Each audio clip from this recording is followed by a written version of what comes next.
بسم اللہ الرحمن الرحیم۔ السلام علیکم۔ خلافت کی گدی دمشق میں تھی اور اسلامی دنیا کے خلیفہ ولید تھے جو اپنے والد عبد الملک کے جانشین ہوئے۔ وہ بالکل اپنے والد کے نقش قدم پر چلے اور صرف انہی امراء پر اعتماد کیا جن پر ان کے والد کو بھروسہ تھا۔ ان میں سب سے زیادہ ممتاز حجاج بن یوسف عراق کا گورنر تھا۔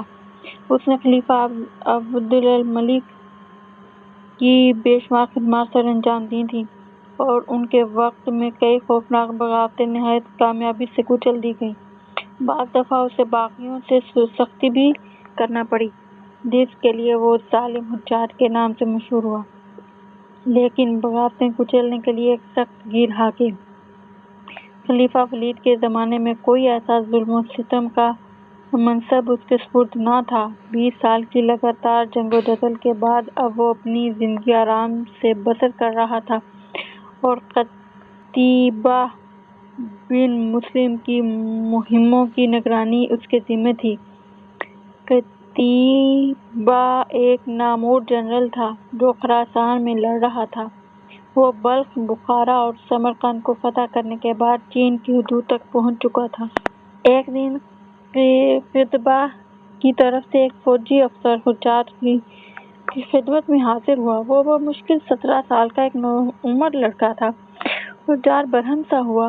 اس نے قتیبہ سے کہا تھا کہ کسی تجربہ کار افسر کو بھیجے جس کے ساتھ وہ چند اہم جنگی معاملات پر گفتگو کر سکے، اور جہاں ایک بچہ زرہ بختر پہنے، اپنے ہونٹ بھیجے، چمکدار آنکھوں سے جابر حاکم کی طرف دیکھ رہا تھا۔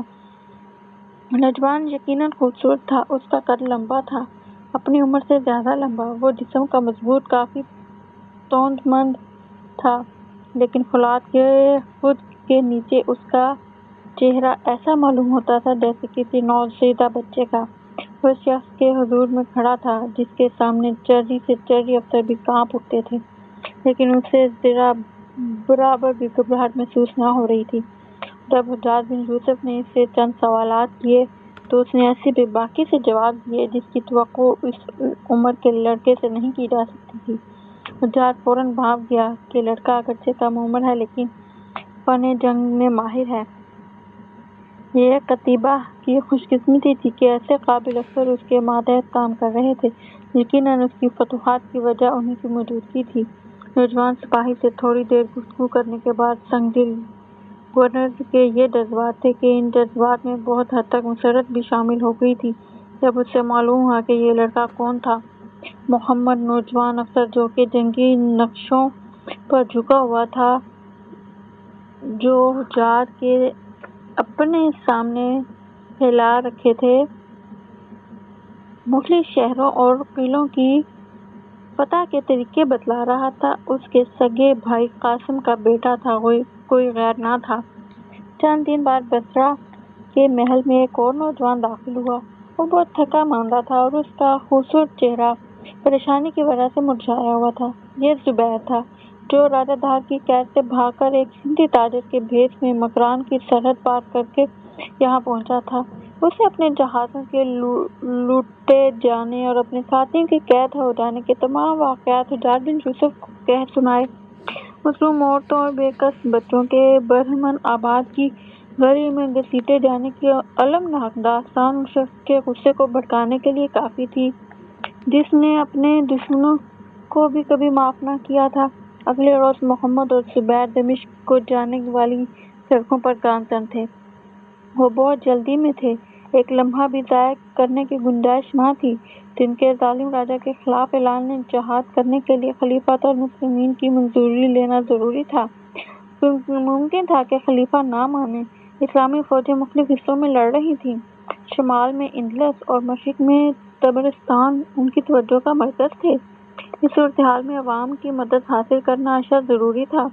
اگر وہ لوگوں کے جذبات بیدار کرنے میں کامیاب ہو گئے تو پھر ایک لشکر تیار کر کے کافر راجہ کے ملک پر حملہ کیا جا سکتا تھا۔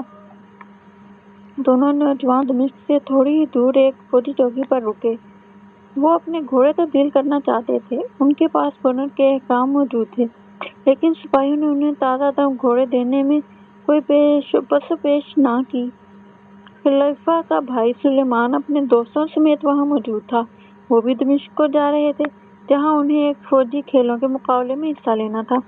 شہزادہ سلیمان بے حد خود پسند واقع ہوا تھا۔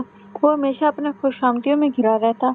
محمد نے ان کی خدمت میں گھوڑوں کے لیے درخواست کی، جسے انہوں نے مذاق میں اڑا دیا۔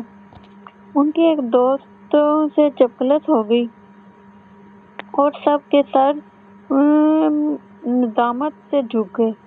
ایک نوخیز لڑکے نے ایک گرگِ بارہ دیدہ کو ہرا دیا۔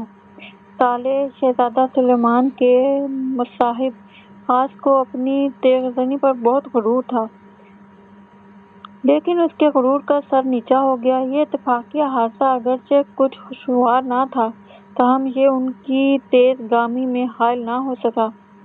وہ بہت جلد اپنی امیدوں کی بستی دمشق میں پہنچ گئے۔ ولید اور ان کے درباری ان دونوں نوجوانوں کی التجاؤں سے کافی متاثر ہوئے، لیکن سندھ کے راجا کے خلاف اعلان جنگ کرنا مشکل نظر آتا تھا۔ موسیٰ نے اسپین پر فوج کشی کر رکھی تھی اور قطبہ کی کمان میں جو فوجیں لڑ رہی تھیں وہ پہلے ہی ناکافی تھیں۔ خلیفہ ہندو راجا کے خلاف اعلان جہاد کرنے پر تو رضامند تھے، لیکن وہ لوگوں کو کسی صورت میں بھی فوج میں شامل ہونے کے لیے مجبور نہ کر سکتے تھے۔ شاہی لشکر میں شامل ہونا صرف لوگوں کی اپنی رضا اور رغبت پر مبنی تھا۔ اگر ایک اور محاذ قائم کر دیا جاتا تو تمام ملک میں بے اطمینانی کی لہر دوڑ جاتی۔ لوگ پہلے ہی حجاج کو دور دراز ممالک میں فوجیں بھیجنے پر کوس رہے تھے، لیکن اگر قاسم کا بیٹا ظالم راجا سے انتقام لینے کے لیے لوگوں کے جذبات مشتعل کرنے میں کامیاب ہو جائے تو امیر المومنین کو مطلق اعتراض نہ تھا۔ ابن قاسم ارادے کا مضبوط اور اپنی دھن کا پکا تھا، جس کا تہیہ کرتا اس کی تکمیل کرتا۔ اپنے مظلوم بہن بھائیوں کو ہندو راجا کے چنگل سے چھڑانے اور ظالم کو ان کے ظلم کی سزا دینے کی خاطر وہ ہر قربانی دینے کو تیار تھا۔ اس نے عوام کے دل و دماغ میں جہاد کی روح پھونکنے کا ارادہ کر لیا اور اسے اس مقصد کے حصول کے لیے ایک شاندار موقع بھی مل گیا۔ اگلے ہی روز فنون سپاہ گاری کی نمائش ہو رہی تھی۔